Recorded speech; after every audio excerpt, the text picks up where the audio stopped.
ejemplo, con 15 años yo tenía ya absolutamente decidido que iba a estudiar clásicas, eso lo sabía, me interesaba el mundo romano y lo griego muchísimo, y pensaba que era prácticamente imposible intentar entender mi mundo contemporáneo sin empezar desde tan atrás. Estaba siempre ahí, como el paisaje.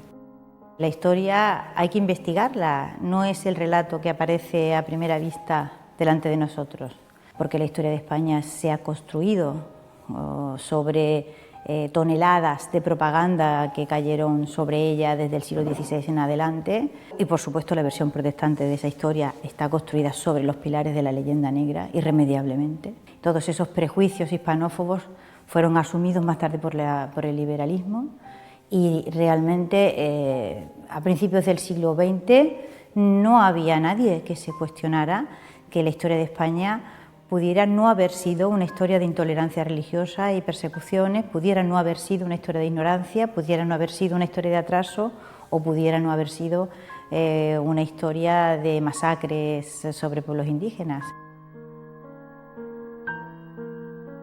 Bueno, yo empecé a interesarme por el problema de la leyenda negra, pienso que en el momento en que me di cuenta, estudiando Roma, que los romanos habían tenido en su historia un fenómeno muy parecido a ese.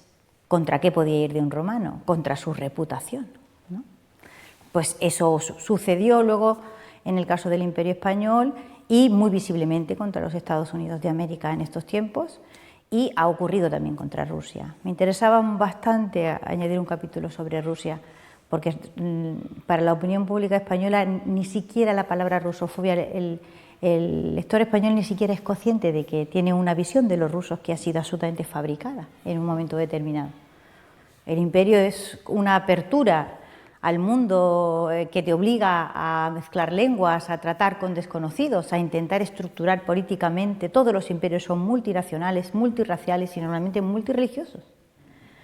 Y para poderlos llevar adelante es necesario una mano izquierda enorme, una cantidad extraordinaria, no muy propia del ser humano, de tolerancia y de capacidad de pacto y de capacidad de entendimiento con quien no se parece a ti absolutamente en nada. Y esos pueblos terminan agotándose y por lo tanto, digamos, pudriéndose hacia el interior, ¿no? Así acabó Roma, como el Imperio Español se fue consumiendo internamente. Y no lo veremos porque al Imperio Americano le queda todavía un tiempo largo, pero ya veremos cómo Estados Unidos sufre el mismo proceso ese hacia el interior.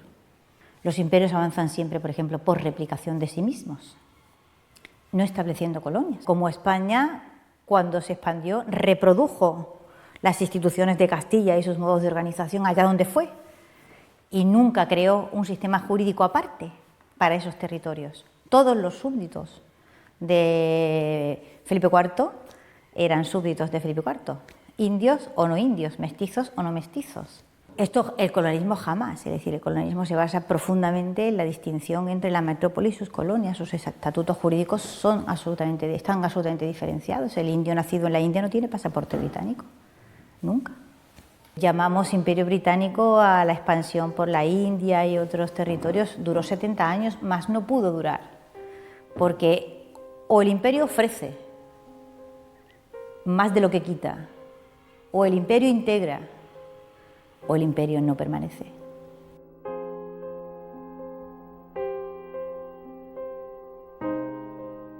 Una cosa muy buena que tienen los imperios es que son patológicamente burócratas, y entonces dejan documentos por todas partes, ¿no? Y uno ve esos crecimientos de población que se producen en las grandes ciudades de América y lo puede contrastar pues con los crecimientos, o sea, con las oleadas, digamos, de españoles que van para América, y se da cuenta de que los españoles son muy pocos, son siempre muy pocos. ¿Y quién llenaba Ciudad de México y Veracruz y Guanajuato y Lima, el Cuzco, en fin?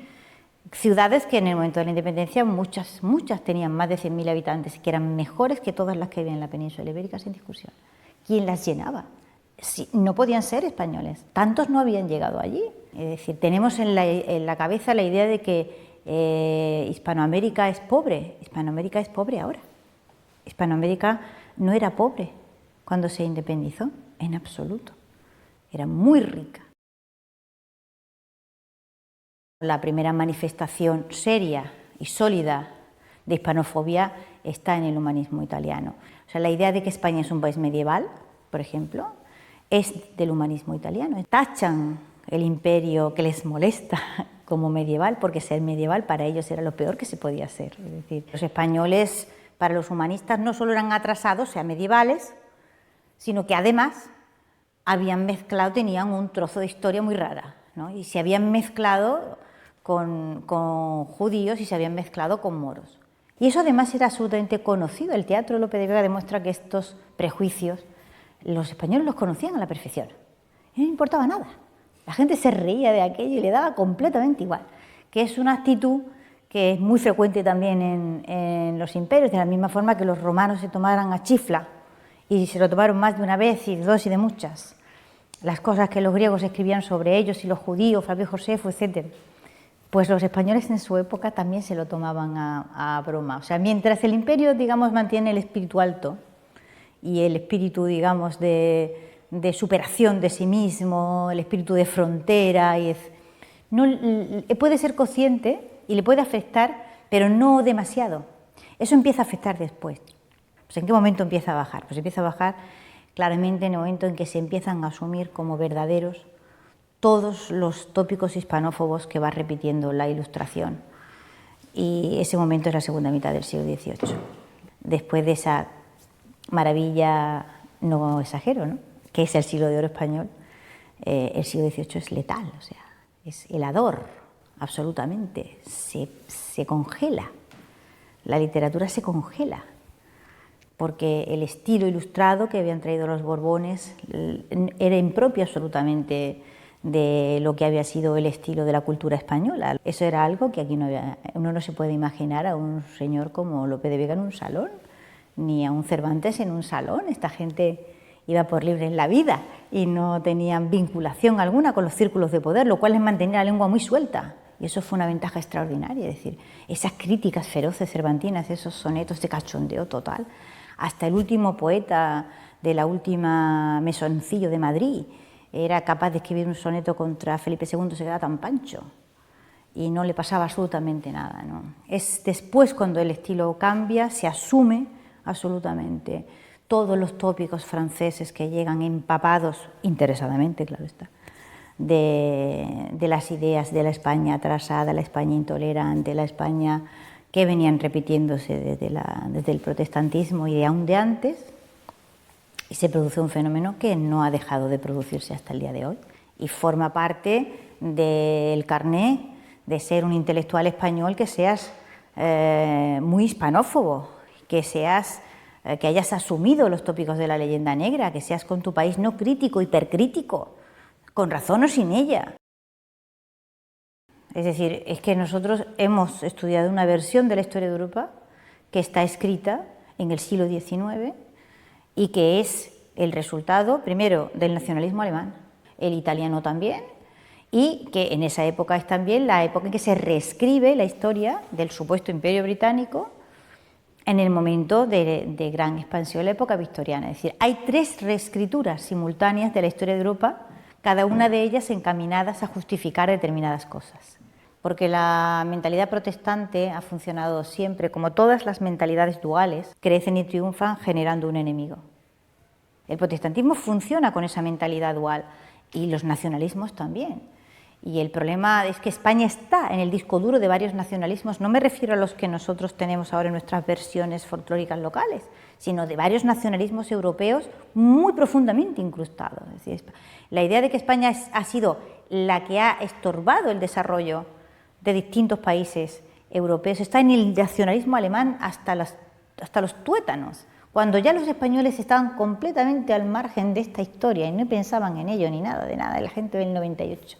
Por ejemplo, en el otro lado lo comprendo, lo que no puedo comprender es la actitud suicida, es decir, mientras el país era grande, mientras era un imperio, mientras podía defenderse en el mundo, mientras tenía su real de A8, imponía su moneda donde quería, etcétera, etcétera, pues diga usted de mí lo que dé la gana, que a mí me da igual, pero una vez que ese imperio se divide en pequeñas naciones y nosotros ahora somos una muy pequeña nación, arrastrando una historia tremenda que puede ser utilizada contra nosotros en cualquier momento, el empeñarse en ignorar ese hecho, me parece verdaderamente suicida.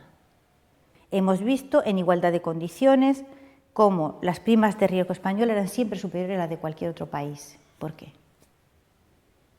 No hay que investigar mucho, solo hay que echarle un vistazo a la prensa económica extranjera, Economist, Financial Times, etc., y ver, y leer. Y otra vez están ahí, todos los viejos tópicos. De España, un país indigno de merecer confianza, no se puede confiar, eso es territorio arapahoe.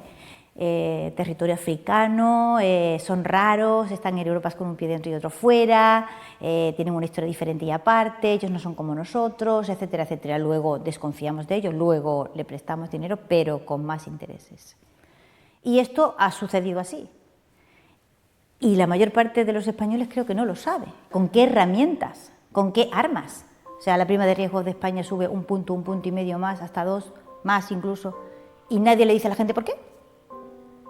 Eso hay que contarlo, porque lo último ya que le puede pasar a uno es que te abofetee y no veas siquiera quién te está dando las bofetadas, ¿no?